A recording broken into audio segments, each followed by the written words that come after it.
In 1851, in what is now known as Iraq, archaeologist and explorer Sir Austin Henry Layard discovered a library with 22,000 tablets containing what we know to be the earliest writings on Earth. The writings date back to over 6,000 years ago when the region was known as Mesopotamia, Sumer, and Babylon. Amongst these vast writings is a story which mirrors the book of Genesis in the Bible. It tells a story of a great flood which reshaped the face of the planet Earth and all of her inhabitants. It tells a story of a tower built and the creation of the spoken word. One of these scrolls includes a star map of what appears to be a sun and its planets. The writings include detailed descriptions and maps of our solar system matching what we know today and beyond. It includes a 10th planet in an orbit between Mars and Jupiter. It is written that the 10th planet Nibiru was thrust into our solar system and collided with the planet Tiamat. The remaining bulk of Tiamat over time became Eridu, the Earth as we know it, and the rest of her became the asteroid belt. In retrograde to the other 9 planets, Nibiru took orbit around our Sun in a long ecliptic or apogee. Lasting 3,600 years, it passes between Mars and Jupiter. In recent years, based on the patterns of our known solar system, astronomers have been looking for a planet with this same orbit. In search of this planet, they discovered the planet Pluto. The search continues. According to the ancient texts, this detailed information was given to them by the Annunaki, or those who from heaven to earth came. They describe the Annunaki as a reptilian race of gods which came to the earth in fiery ships from their home planet of Nibiru, the 10th planet. It is written that these Annunaki came to the earth to mine gold and other elements to serve in protecting the atmosphere of their distant home planet. After a workers' revolt, the Anunnaki rulers began to genetically alter Cro-Magnon man to create a slave race, resulting in the human race. It was said that we were created by the gods in clay vessels. It is written that man was forbidden to depict the Anunnaki in their actual form. Just prior to the Great Flood, the bulk of the Anunnaki would return home, leaving numbers of them behind to watch over the earth. Anu was king.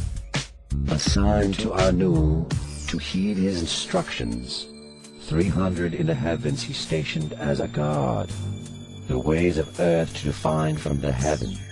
And on earth 600 he made reside. After he all their instructions had ordered, to the Anunnaki of heaven and of earth he allotted their assignments.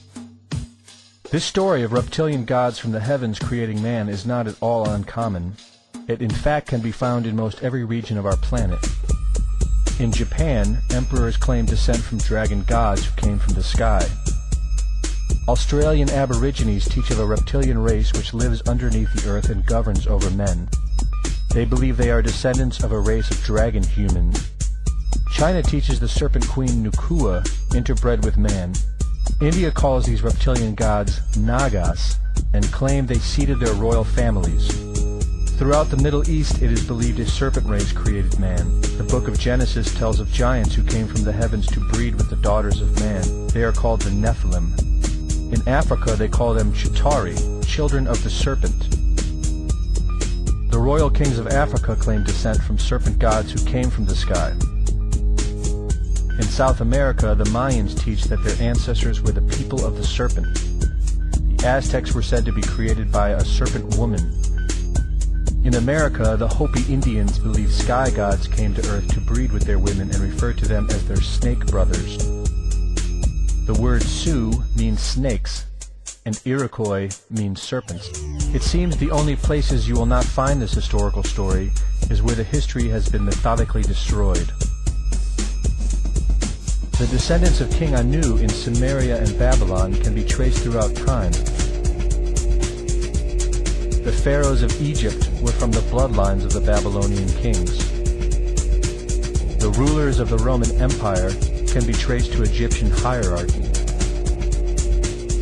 All throughout Europe, the royal families can be traced back to the great Roman emperors. 34 of the presidents of the United States are directly descended from European royalty, with the remaining 8 who are only closely related to these same bloodlines. In 1934, President Franklin Roosevelt placed the Great Seal, originally created in 1782 by the Freemasons, on the dollar bill. Represented in the Great Seal is a pyramid and the all-seeing eye, known to be used by the elusive society, the Illuminati.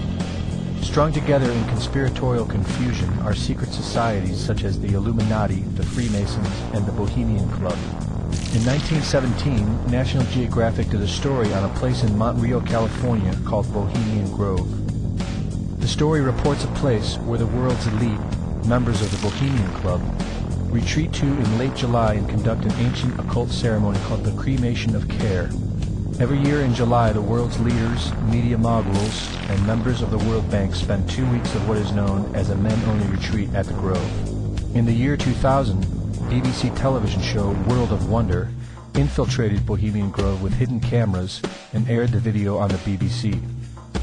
The video shows the large mass of men donning red and black robes and once again conducting the Cremation of Care ceremony. The altar is at the base of a 200-foot owl, the Babylonian symbol of the god Moloch, the god of human sacrifice. In the video, a body is delivered upriver to the altar where it is set on fire. Upon being aired, members of the Bohemian Club reported that the ceremony is a put-on, merely done for entertainment and fun. This history tells a story of our world leaders having a deep involvement in satanic tradition, worshipping our reptilian overlords, the serpent gods. It poses the possibility that we may be and have always been enslaved by our leaders, no different than sheep or cattle. There is an endless amount of information out there which supports this, but don't take my word for it.